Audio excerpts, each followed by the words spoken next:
Pastel au thon bien croustillant et facile à réaliser. C'est parti pour la recette. Pour la pâte, on va prendre farine, du beurre, sucre et sel. Si vous n'avez pas de beurre, vous pouvez utiliser de l'huile. À ta farine, tu vas ajouter ton sel, sucre et mélange bien. Ensuite, ajoute ton beurre, mais ton beurre, il doit être bien glacé. Quand c'est bon, tu vas maintenant bien mélanger ton beurre à ta farine. Assure-toi de bien incorporer ton beurre jusqu'à ce que tu obtiennes un effet sablé. Quand c'est bon, forme un puits dans ta farine et maintenant tu vas ajouter de l'eau bien glacée petit à petit. Tu vas ajouter ton eau en plusieurs fois et mélanger en même temps jusqu'à ce que tu obtiennes une pâte. Et ensuite, pétris ta pâte pour environ 5 minutes et voici la texture que tu dois obtenir. Ta pâte doit être bien élastique et pas du tout collante. Ensuite, emballe le tout et passe-le au réfrigérateur pour minimum 30 minutes. Pendant ce temps, on va réaliser notre farce. Pour cela, un peu d'huile dans notre poêle. Ensuite, oignons découpés en dés, poivrons, tomates. Assaisonnez à votre goût et ensuite, on va laisser le tout cuire un peu avant d'ajouter notre thon. On peut maintenant ajouter notre thon bien mélangé et laisser revenir le tout juste un peu et voilà que c'est prêt. Quand vous êtes prêt, récupérez votre pâte, coupez en deux et on va maintenant l'étaler. Étalez bien votre pâte pour que à la cuisson, vos pastels soient bien croustillants. Et là maintenant, tu vas prendre un bol de taille désirée et commencer à couper tes cercles. Retire ensuite l'excès de pâte et voilà que tu as tes disques pour réaliser tes pastels. Et voici un peu l'épaisseur de mes disques. Bien avant de les remplir, on va les étaler encore une fois, juste un peu.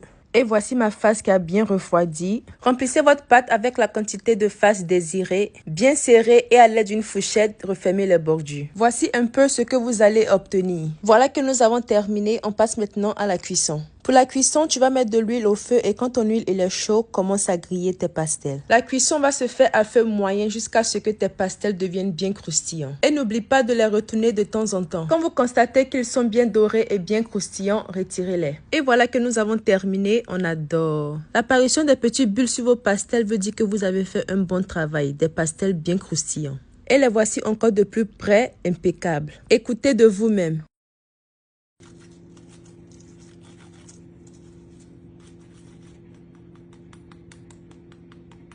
Alors, et voici comment l'intérieur se présente, bien rempli, bien assaisonné et c'était délicieux.